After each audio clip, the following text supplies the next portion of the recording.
우리는 사도 바울하면 다 알고 있습니다. 이방인에게 복음을 전한 사도다라고 하는 것을요. 근데 이 이방인에게 사도 바울이 복음을 전한다라고 해서 유대인들로부터는 많은 핍박과 고통을 받은 사람이었습니다. 그래서 상식적으로 생각할 때, 야, 사도 바울 유대인 하면 고개를 절레절레 흔들 정도로 그렇게 꺼려 했지 않았을까라고 생각하기도 합니다. 근데 실제로는 그렇지 않았다라고 하는 것을 오늘 성경을 통해서 기록되어 있습니다. 1절을 함께 봐 주십시오. 내가 그리스도 안에서 참말을 하고 거짓말을 아니하노라. 나에게 큰 근심이 있는 것과 마음에 그치지 않는 고통이 있는 것을 내 양심이 성령 안에서 나와 더불어 증언하노니. 이 다른 사람이 상식적으로 할 수 있는 오해요. 그 하나가 사도 바울은 친족에게 너무도 많은 고통을 받았기 때문에 그 친족과 동족들을 전혀 사랑하지 않았다라고 그렇게 오해를 합니다. 또 하나는요, 사도 바울은 이방인의 영혼을 위한 전도자로 친족이나 동족의 영혼 구원에는 그 관심이 좀 덜했지 않았을까라고 그렇게 생각을 합니다. 근데 그렇게 우리가 생각할까봐 오늘 사도 바울을 통해서 하나님께서 우리에게 주신 말씀, 아니 사도 바울은 절대 그러지 않았어 라고 하는 것입니다. 사도 바울은 자기가 그리스도 안에서 참말을 하고 거짓말을 하지 않는다라고까지 이야기를 합니다. 또 내 양심이 성령 안에서 나로 더불어 증거한다. 뭘 증거한다고 합니까? 자기는 정말 친족 그리고 동족을 사랑한다는 것입니다. 내 가족들 모두가 예수 믿어서 모두 다 하나님 백성 되기를 원한다라고 하는 것입니다. 그래서 우리는 이런 상황을 유추해 보면요, 아, 사도 바울의 고륙 친척, 아주 가까운 친족 중에서도, 그것도 사도 바울이 참 좋아하는 사람 가운데서도 전혀 예수 복음을 받아들이지 않는 사람들이 있었겠구나라고 하는 것을 생각해 볼 수 있습니다.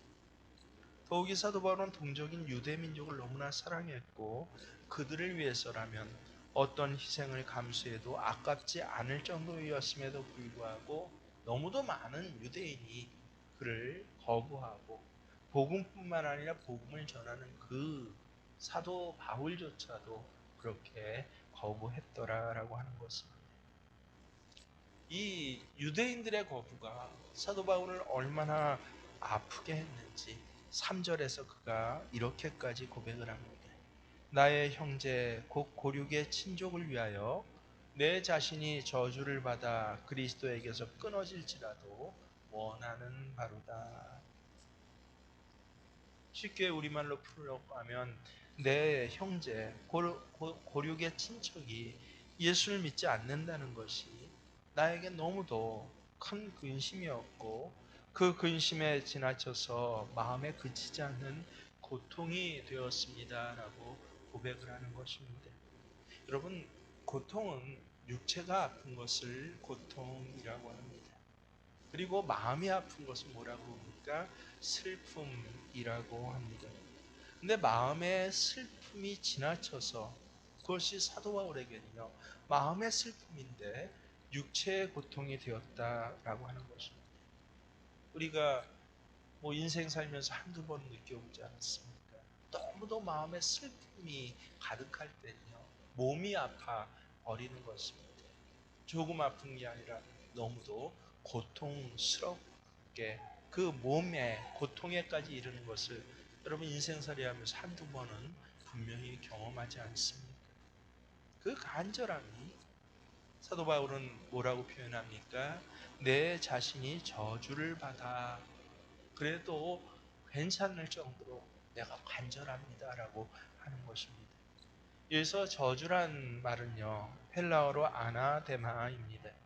이 아나데마 여러분 꼭 기억하셔야 됩니다. 굉장히 무서운 말입니다. 구약을 보면 여호수아가 여리고성을 점령할 때 하나님께서 여호수아에게 준 특별한 명령이 있습니다.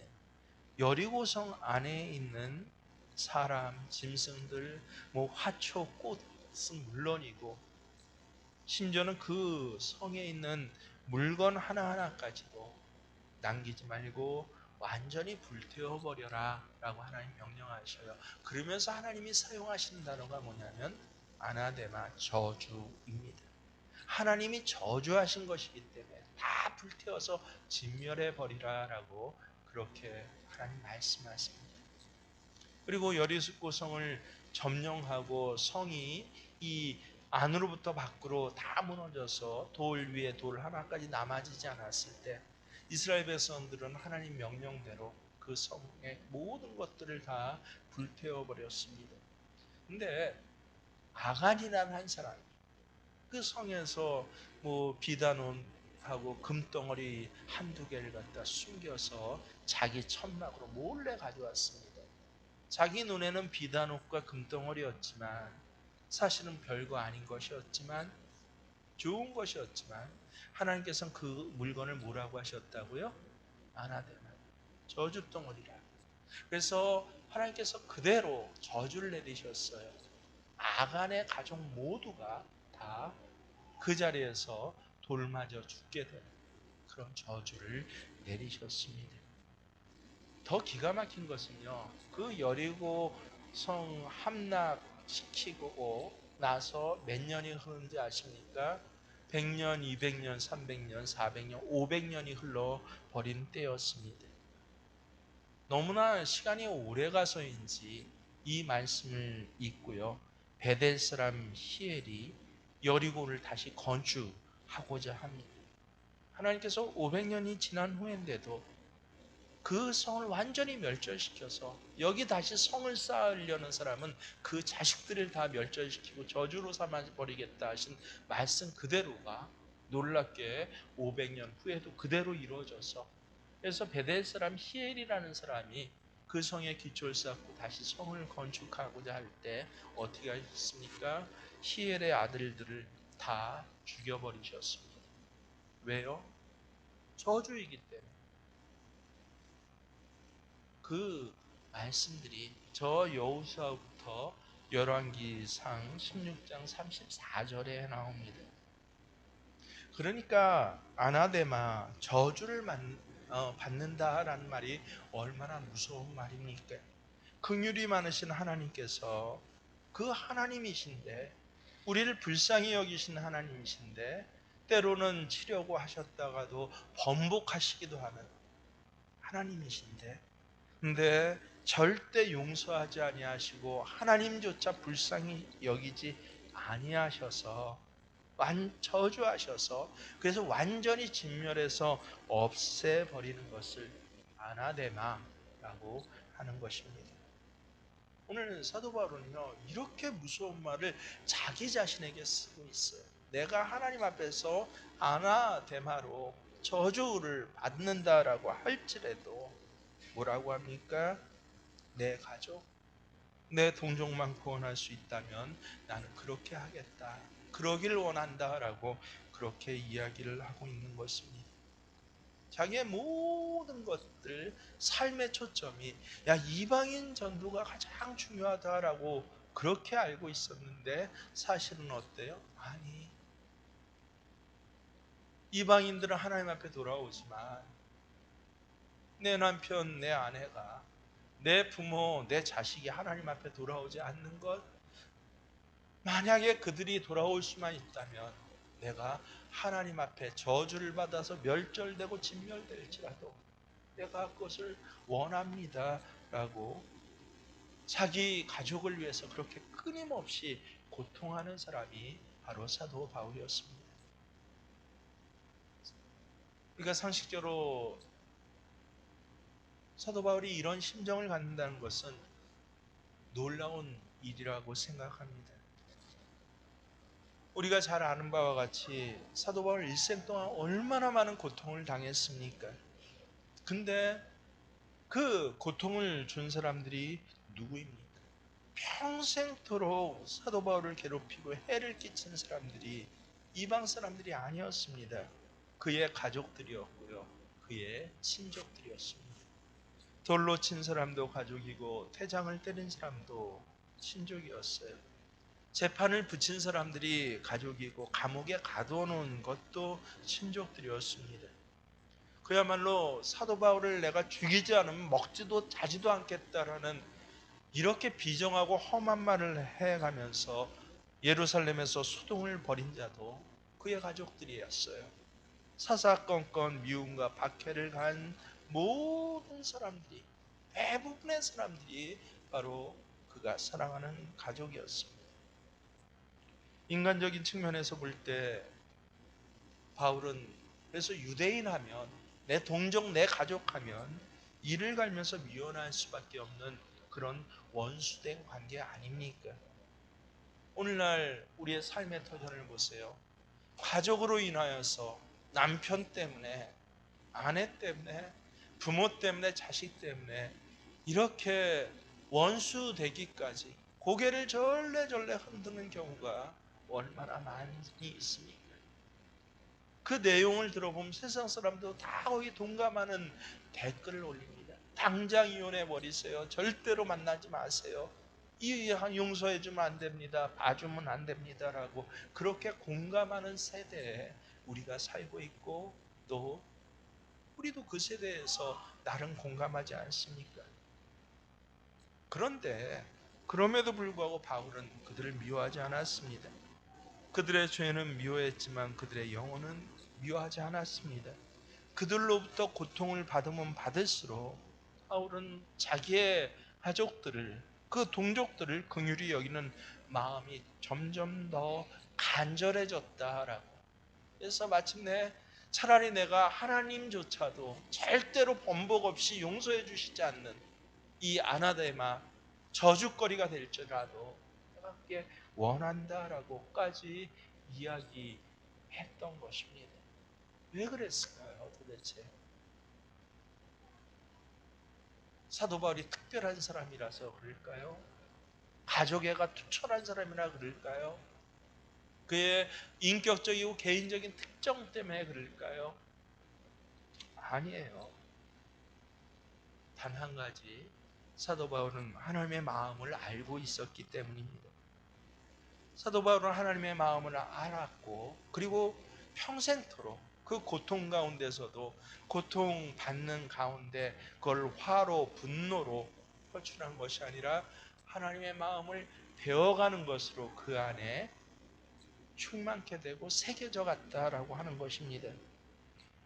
그는 하나님 앞에 엎드릴 때마다 내 가족 좀 구원해 주세요라고 눈물로 매달렸습니다. 안타까운 마음을 억누르지 못해서 밤낮으로 기도하는 것을 쉬지 않았습니다. 오늘 본문 9장뿐만 아니라 10장을 시작하면서도요, 사도 바울은 이것을 이야기를 합니다.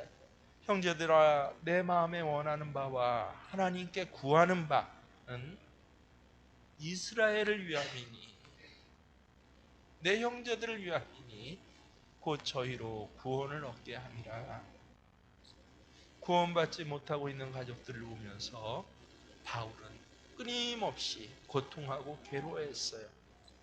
바울의 고통에는 자기 동족을 불쌍히 여기는 마음, 원통해서 답답해하는 마음, 사랑해서 무엇이나 희생하고자 하는 이 모든 것들이 다 담겨져 있었다라고 하는 것입니다. 사람이 철이 들었다는 것은 무슨 뜻이라고요? 아버지나 어머니의 마음을 이해한다라고, 그때서야 비로소 철이 드는 것입니다. 그래서 어떤 사람은 40이 넘고 50이 넘어도 철이 안 드는 사람도 저는 봤습니다. 몸은 크고 사회적으로 활동하는 영역들은 이 어른들과 같이 있는데, 심지어는 뭐 회사를 운영하기도 하고 자기 밑에 먹고 사는 사람들이 많이 딸린 사람이 있는데도 철이 안 든 사람이 왜 그래요? 저 사람은 부모 마음을 모르는구나. 철 안 든 사람이에요. 그런데 나이가 어림에도 불구하고 철이 드는 사람, 그 부모의 마음을 아는 사람이 있더라라고 하는 것입니다.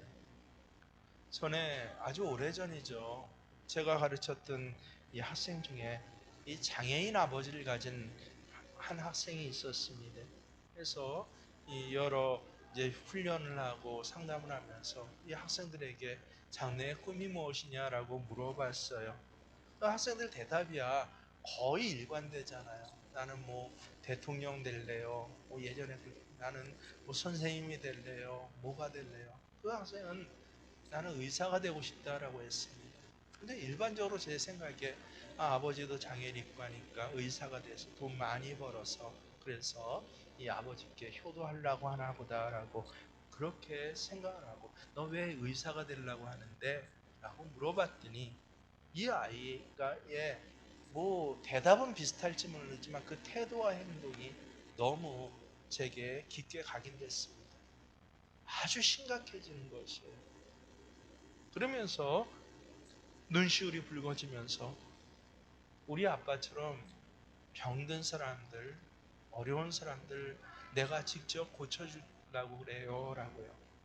이 대답을 마치고 그 당시 애들 참 순수했죠. 그러더니 닭똥 같은 눈물을 흘리면서 우니까 옆에 앉은 아이들도 같이 숙연해지는 것이었습니다.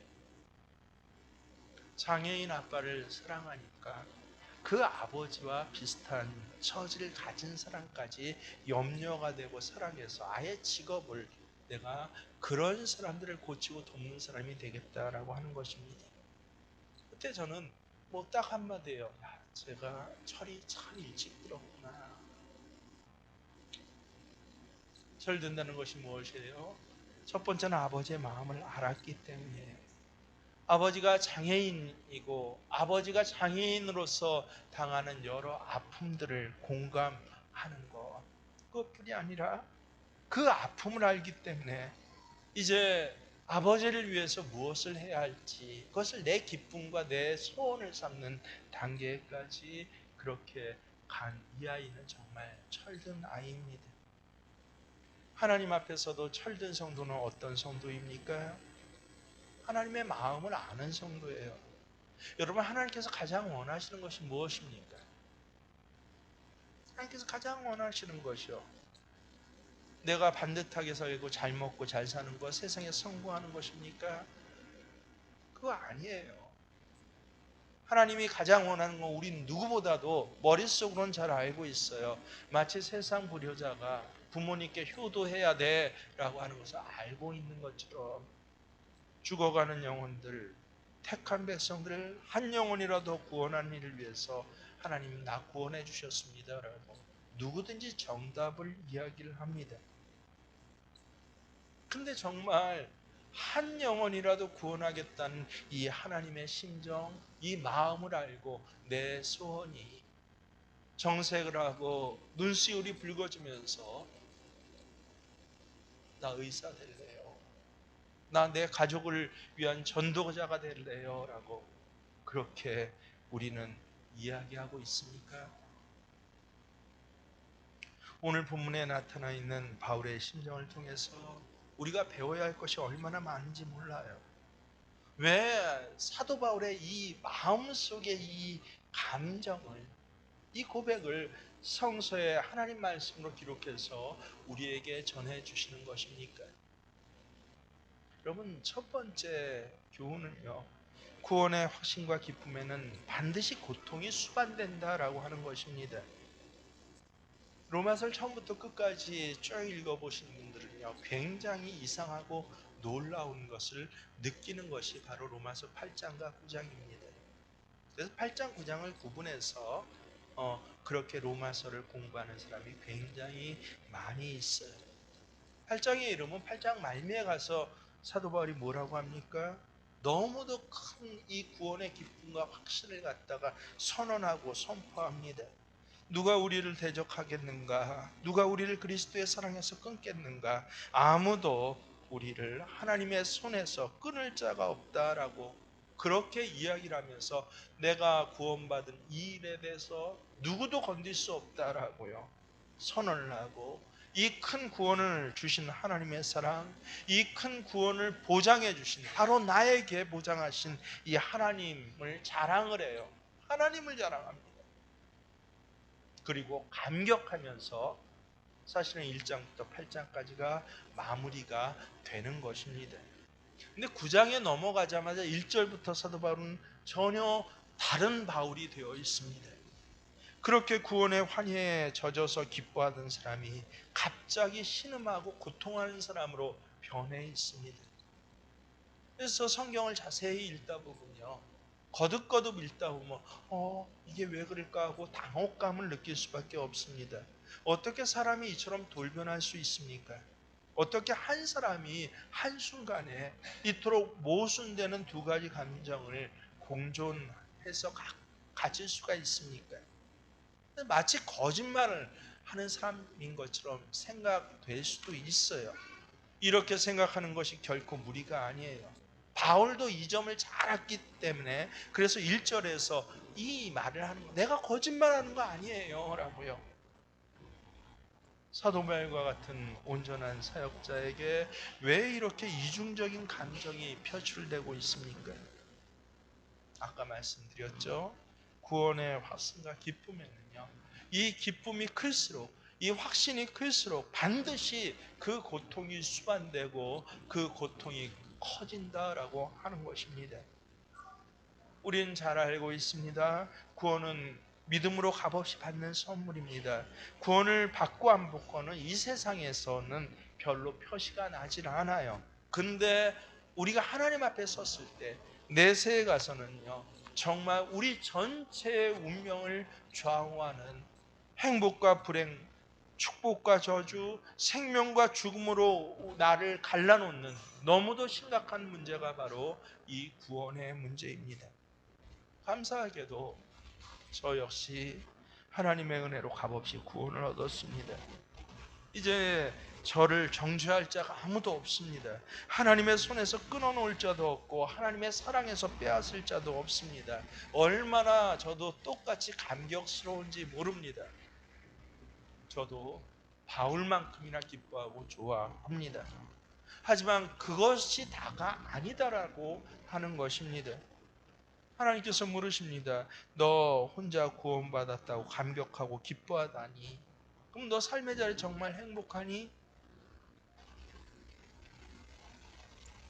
아주 오래전에 이런 물음을 주셨을 때 이해하려다가 대답을 하지 못합니다. 성경을 보면 볼수록 그렇지 않거든요. 바울만큼 구원의 확신이 강하고 구원받았던 사실 때문에 감격하는 사람 많지 않습니다.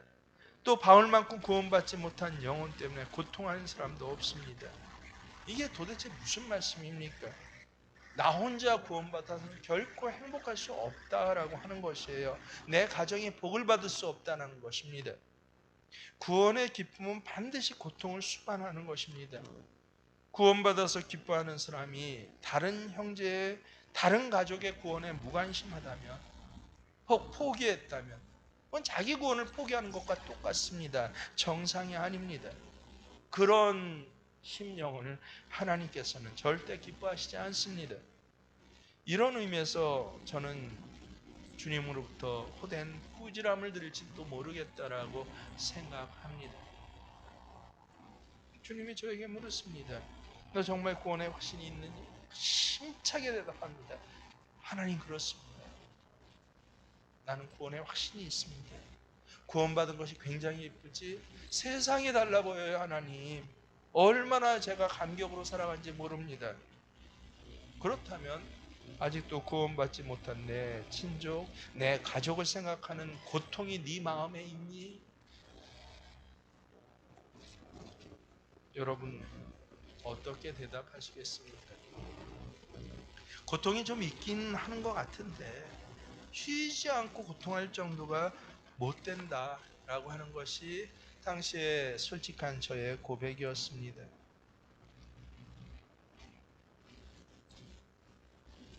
여러분은 어떻습니까? 저에게 질문을 던지신 하나님께서 여러분에게도 똑같은 질문을 던지실 것입니다. 너에게 고통이 있니? 가족과 친족을 생각하는 끊임없는 고통이 있니? 나 자신을 저주받는 자리에 내놓는다고 할지라도 내 남편만은, 내 아내만은, 내 부모, 내 자녀만은 나를 돌로 쳤던 내 남편이에요. 나에게 태장을 때렸던, 내 남편입니다. 나를 배신하고 죽이려고 했던 그런 내 부모고 내 자식이라고 할지라도 하나님, 저들이 구원받을 수만 있다면 내 자신이 하나님 앞에 저주를 받아서 아나데마로서 절대 번복되지 않고 용서되지 않는 하나님의 심판을 받을지라도 내가 그것을 원합니다라고 하면서 여러분 고백하시겠습니까?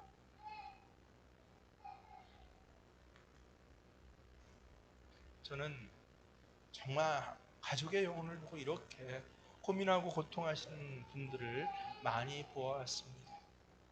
그 중에서 가장 제가 특이하게 생각했던 것이듯이 이 벌써 아주 오래전이에요. 한 20년도 넘었죠.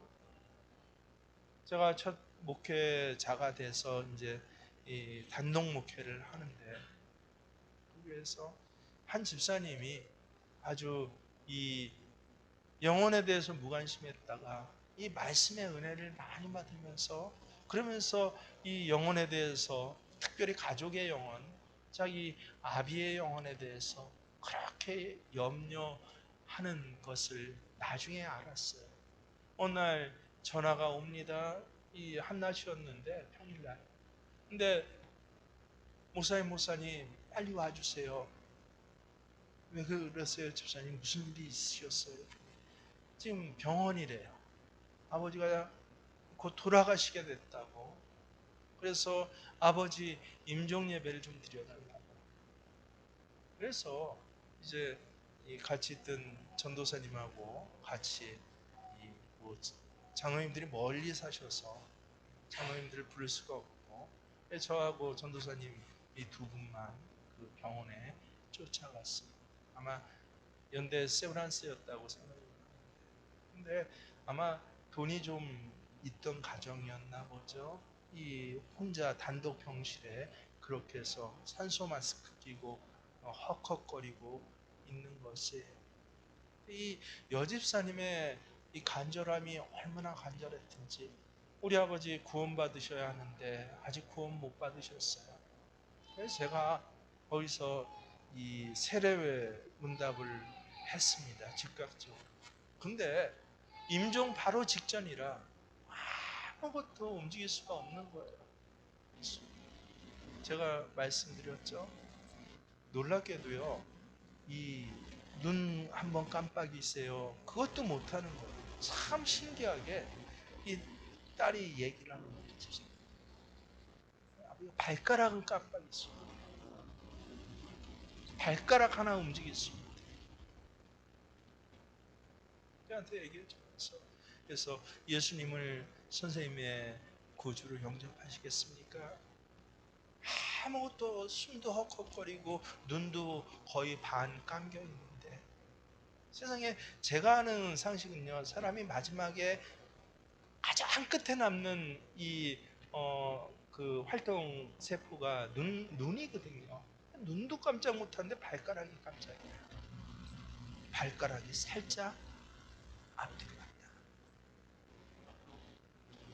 선생님, 예수님을 선생님의 주인으로 인정하시겠습니까?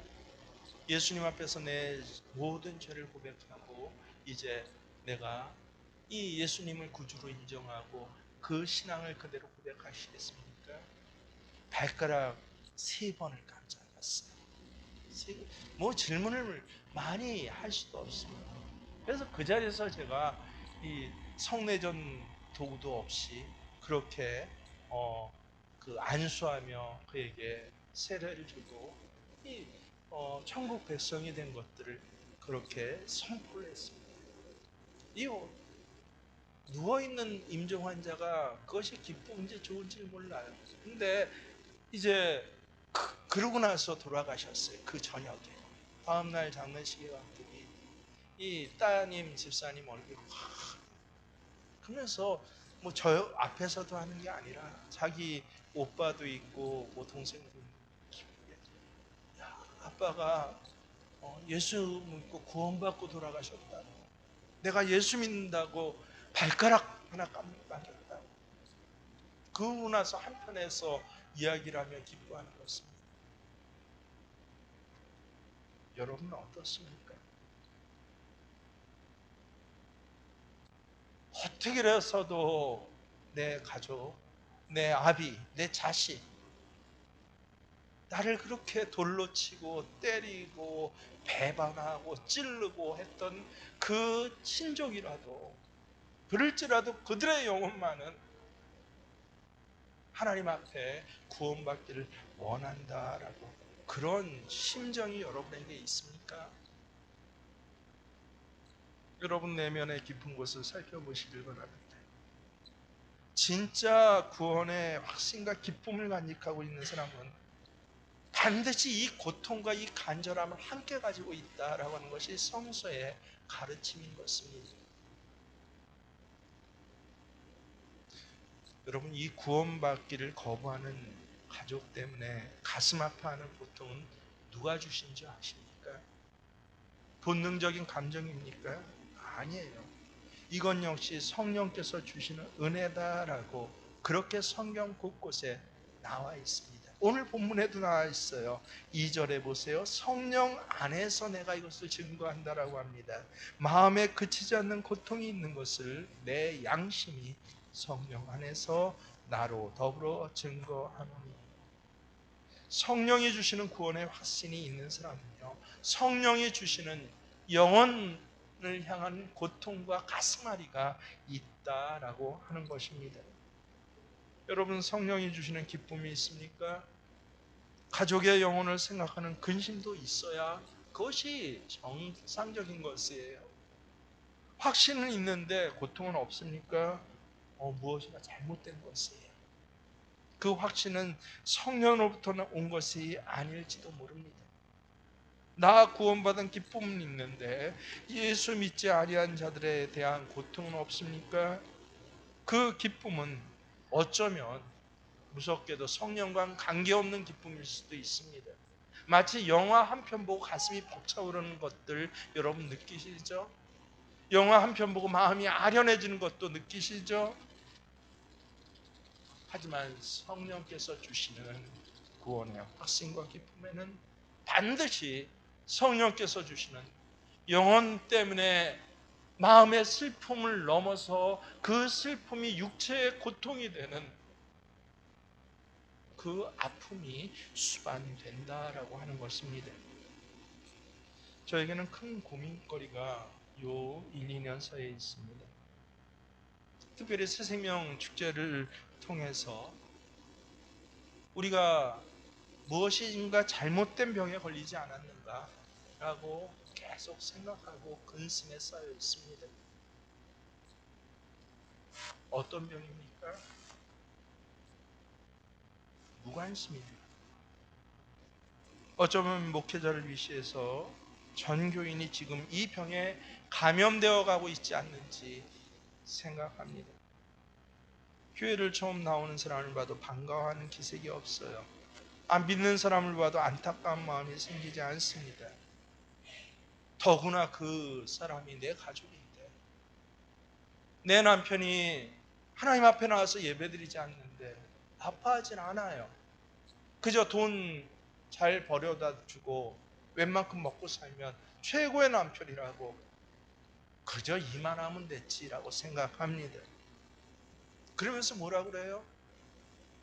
때가 되면 세상에 이것처럼 못되고 이것처럼 간악한 마귀의 실수의 말이 없습니다. 그때는 누구를 통해서 정해지는 것입니까? 내게 맡겨주신 가족입니다. 나를 통해서 하나님께서 행하신 일인데 그것을 수행하지 않으면서 그 허무한 때를 이야기를 하진 않습니까? 더구나 전도라고 하면 몸을 사려요. 신용 내는 것도 대단하다라고까지 그렇게 평가해야 할 정도로 교회가 그렇게 된다는 거예요. 우리는 심각한, 뭔가 정상적이지 않는 병에 걸렸을 수도 있습니다. 정말 이 시대의 교회가 아니라요, 생명교회가 이 무관심의 병이 확산되어 간다라고 한다면 하나님께서는 에베소 교회에 주신 말씀을 우리에게 경고하실지도 모릅니다.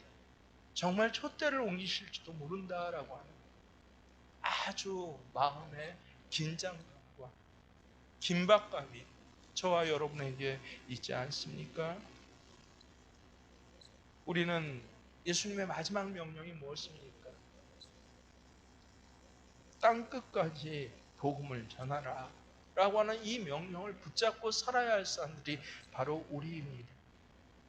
꼭 우리 가운데 매일 무슨 전도하려는 말이냐라는 생각을 하시는 분이 있습니까? 아주 비장한 말이지만 실질적인 말입니다. 만약 그런 분이 있다면 제발 부탁드립니다. 그런 분은 천국에 들어가지 않기를 부탁드립니다. 뭐 못해서 넌 못 들어가가 아니에요. 그런 분은 천국에 들어가면 안 됩니다. 주님께서 불쌍하니까 한번 들어오라고 해도 사양해야 합니다.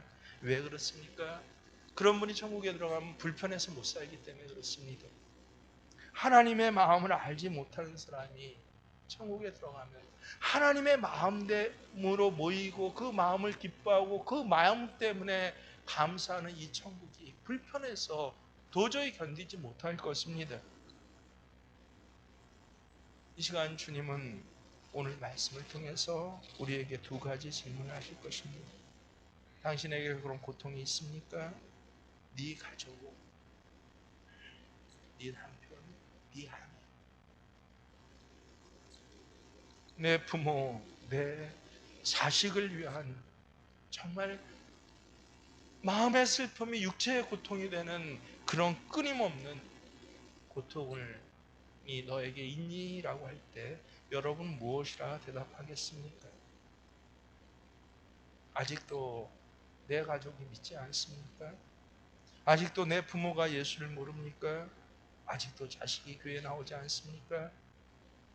아직도 내가 매일 만나고 내가 매일 대하는 직장의 동료가 예수를 믿지 않습니까? 그런데도 나 혼자 구원받았다라고 나는 기뻐하고 있습니까? 때가 되면 믿을 것이라고 생각하십니까? 그럭저럭 먹고 살만하니 이만하면 됐지 무슨 욕심을 부리냐고 괴사한 말을 늘어놓고 있습니까? 죄송하지만 저를 포함해서 만약 그런 사람이 있다면요, 어쩌면 그 사람이 주님으로부터 멀리 떨어진 사람일지도 모릅니다. 왜냐하면 주님과 함께 있는 사람, 이 영혼에 대한 고통을 끊어지는 상자가 끊어진 아픔을 가지고 그렇게 바라보고 그렇게 섬기고 그렇게 행동할 수밖에 없기 때문에 그렇습니다. 여러분, 이 땅에서 하나님이 주시는 복을 다 누리는 가정, 그래서 살아가는 날들이 미리 맛보는 천국의 삶을 살아가는 가정 되기를 원하십니까? 나 혼자 구원받아서는 결코 이 땅에서도 행복할 수 없습니다. 내 가정이 천국의 기쁨을 누릴 수 없습니다. 아직도 안 믿는 사람을 보아도 가슴에서 아픔이 저려오지 않는다면, 영혼을 위한 가슴앓이가 없다라고 한다면 오늘부터라도 새롭게 기도하십시오. 세상권엔 그렇게 민감한데 오늘 중보기도자 기도한 것처럼 내가 받은 백데나리온의 상처, 손해에 대해서 그렇게 민감한데 가족의 영혼 바라보면서는 너무도 둔할 뿐만 아니라 아예 꽁꽁 얼어버려서 북극의 빙산처럼 그 얼어붙어 있는 내 마음을 녹여주세요라고 그렇게 기도하는 자리에서 우리는 다시 가정생활을 시작해야 할 것입니다. 이 귀한 말씀을 내 가정 살리라고 오늘 하나님 주셔서 감사합니다라고 고백하시면서 찬양으로 우리의 신앙을 고백합니다.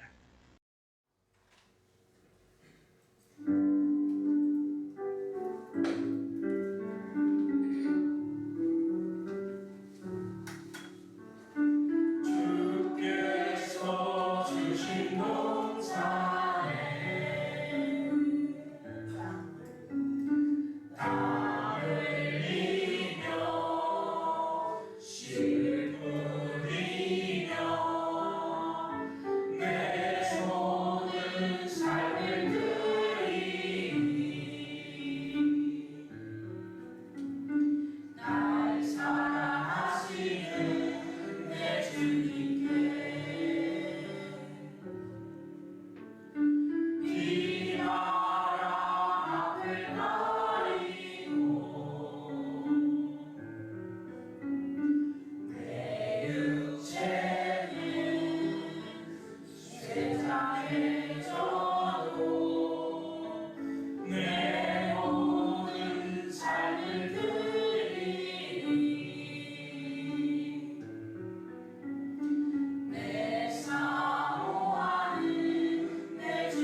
그렇습니다. 하나님, 오늘 사도 바울의 고백이 제 고백되도록 성령으로 감동케 하시고 감사를 드립니다. 나의 큰 근심이 있는 것과 마음에 그치지 않는 고통이 있는 것을 성령 안에서 증언합니다. 내 형제, 내 가족, 그리고 내 남편과 내 아내와 내 부모와 내 자녀를 위하여, 그리고 친척을 위하여 내 자신이 저주를 받아 하나님으로부터 끊어질지라도 내가 그것을 원합니다 라고 동일하게 고백하시게 하시며, 보이지 않았던 영의 세계가 민감하게 다시 보이게 하시고, 하나님, 나를 통해서 내 가족이 구원받을 것을 다시 믿어지게 하시고 확신하게 하시니 감사를 드리옵나이다. 하나님, 내 남겨진 모든 날들이 이제 이 일을 위해서 일어나게 하시고 잠들게 하시고 생활하게 하시고 먹게 하시고 만나게 하시고 말하게 하여 주시옵소서. 이제는 우리 주 예수 그리스도의 은혜와 우리 하나님 아버지의 지극하신 사랑하심, 성령께서는 성령 안에서 이 귀한 신앙의 고백으로 같이 활동하여 주시고 같이 역사하여 주시는 그 귀한 교통하심이 함께 하시기를 간절히 축원하옵나이다. 아멘.